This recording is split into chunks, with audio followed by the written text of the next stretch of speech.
ನಮಸ್ಕಾರ ಎಲ್ಲ ವೀಕ್ಷಕರಿಗೆ. ಈಗ ಕರ್ಕಾಟಕ ರಾಶಿಯ ಸಂಕ್ರಾಂತಿ ಫಲವನ್ನು ನಾವು ತಿಳಿಸ್ಕೊಡ್ತಾ, ಈಗ ಕರ್ಕಾಟಕ ರಾಶಿಯವರಿಗೆ ನೋಡಿ 7ನೇ ಸ್ಥಾನದಲ್ಲಿ ಮಕರ ರಾಶಿಗೆ ರವಿಯ ಸಂಚಾರ.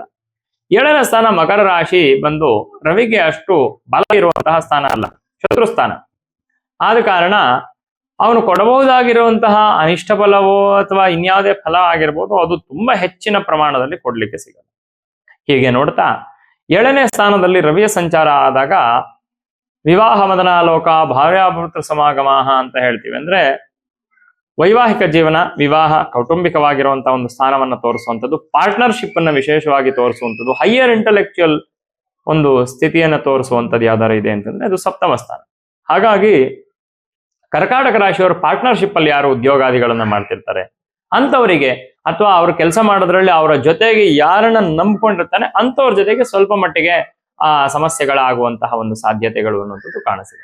ಕೌಟುಂಬಿಕವಾಗಿರುವಂತಹ ಸಣ್ಣ ಪುಟ್ಟ ವೈಮನಸ್ಯಗಳನ್ನ ಕರ್ಕಾಟಕ ರಾಶಿಯವರು ಹೊಂದುವಂತಹ ಸಾಧ್ಯತೆ ಇದೆ ಒಂದು ತಿಂಗಳ ಕಾಲ. ಹಾಗಾಗಿ ಕರ್ಕಾಟಕ ರಾಶಿಯವರು ವಿಶೇಷವಾಗಿ ಚರರಾಶಿ. ಹಾಗಾಗಿ ಮನಸ್ಸು ಸ್ವಲ್ಪ ದ್ವಂದ್ವ ಸ್ವಭಾವದವರು. ಚರ ತುಂಬಾ ಸ್ಥಿರವಾಗಿರುವಂತಹ ನಿರ್ಧಾರ ಕಾಣಸಿಗಲ್ಲ. ಅದರ ಜೊತೆಗೆ ಸ್ವಲ್ಪ ರಾಶ್ಯಾಧಿಪತಿ ಚಂದ್ರ ಆಗಿರುವಂತಹ ಕಾರಣ ಚಂಚಲ ಬುದ್ಧಿಯವರು ಕೂಡ ಹೌದು. ಅದರ ಜೊತೆಗೆ ಕೌಟುಂಬಿಕವಾಗಿ ಸ್ವಲ್ಪ ಸಿಟ್ಟು, ಕೌಟುಂಬಿಕವಾಗಿ ಸ್ವಲ್ಪ ಅವರಿಗೆ ಕೋಪ ಇತ್ಯಾದಿಗಳು ಕಂಡ್ರು ಕೂಡ ಹೊರಗಡೆ ಸ್ವಲ್ಪ ತುಂಬಾ ಶಾಂತ ಸ್ವಭಾವದವರೇ ಆಗಿರ್ತಾರೆ.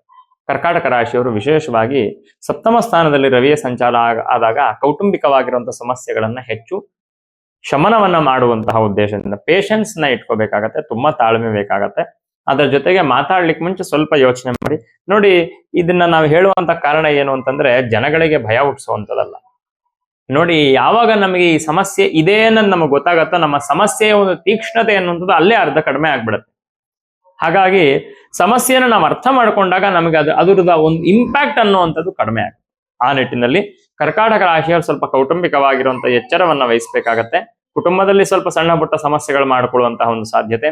ಪಾರ್ಟ್ನರ್ಶಿಪ್ ಅಲ್ಲಿ ಮಾಡ್ತಿರ್ತಕ್ಕಂಥವ್ರು ನಾ ಈ ಮುಂಚೆ ಹೇಳಿದಾಗೆ ತುಂಬಾ ಎಚ್ಚರಿಕೆಯಿಂದ ಬಿಹೇವ್ ಮಾಡ್ಬೇಕಾಗತ್ತೆ. ಇಲ್ಲಾಂದ್ರೆ ಪಾರ್ಟ್ನರ್ಶಿಪ್ ಒಡೆದು ಹೋಗುವಂತಹ ಸಾಧ್ಯತೆ, ಪಾರ್ಟ್ನರ್ಸ್ ಗಳ ಮಧ್ಯೆ ಒಂದಷ್ಟು ಸಮಸ್ಯೆಗಳು ಬರುವಂತಹ ಸಾಧ್ಯತೆ ಕಾಣಸಿಗತ್ತೆ.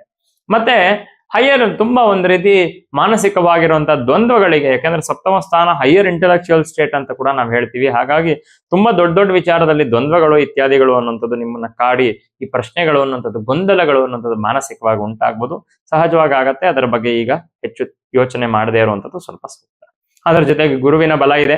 ಹಾಗಾಗಿ ಗುರುವಿನ ಒಂದು ಬಲ ಇರುವಂತಹ ಕಾರಣದಿಂದ, ಮತ್ತೆ ವಿಶೇಷವಾಗಿ ಗುರುವಿನ ದೃಷ್ಟಿ ಕೂಡ ರವಿ ಮೇಲೆ ಇರುವಂತಹ ಕಾರಣದಿಂದ ಜನ್ಮದಲ್ಲಿದ್ದಂತಹ ಕುಜನ ಸಂಚಾರ ಅನ್ನುವಂಥದ್ದು ವ್ಯಯಸ್ಥಾನಕ್ಕೆ ಆಗೋದ್ರಿಂದ ಅನಾರೋಗ್ಯಾದಿಗಳು ಅನ್ನುವಂಥದ್ದು ಏನಿತ್ತು ಸ್ವಲ್ಪ ಮಟ್ಟಿಗೆ ಅದು ನಿವೃತ್ತಿ ಆಗುವಂತಹ ಒಂದು ಸಾಧ್ಯತೆಗಳು ಅನ್ನುವಂಥದ್ದು ಕುಜನ ಸಂಚಾರದಿಂದ ಬರಬಹುದಾಗಿದೆ ಅಂತ ಹೇಳ್ಬೋದು.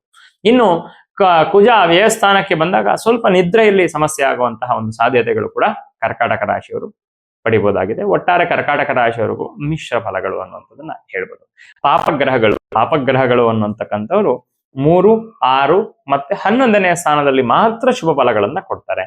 ಇನ್ನು ಕೆಲವೊಂದು ಸ್ಥಾನಗಳಿಗೆ ಮಿಶ್ರ ಫಲ, ಕೆಲವೊಂದು ಸ್ಥಾನಗಳಿಗೆ ಅನಿಷ್ಟ ಫಲ ಅಂತ. ಹಾಗಾಗಿ 12 ರಾಶಿಗಳನ್ನು ನಾವು ವಿಭಾಗ ಮಾಡಿದಾಗ ಅಲ್ಲಿ ಒಂದು 4 ರಾಶಿಯವರಿಗೆ ಮಿಶ್ರ ಫಲ, 4 ರಾಶಿಯವರಿಗೆ ಅರಿಷ್ಟ ಫಲ, 4 ರಾಶಿಯವರಿಗೆ ಶುಭ ಫಲಗಳು ಅನ್ನುವಂಥದ್ದನ್ನ ಸಹಜವಾಗಿ ಹೇಳಬಹುದಾಗಿದೆ. ಆ ರೀತಿ ಕರ್ಕಾಟಕ ರಾಶಿಯವರಿಗೆ ಮಿಶ್ರ ಫಲ ಅನ್ನೋದನ್ನ ತಿಳ್ಕೋಬಹುದು.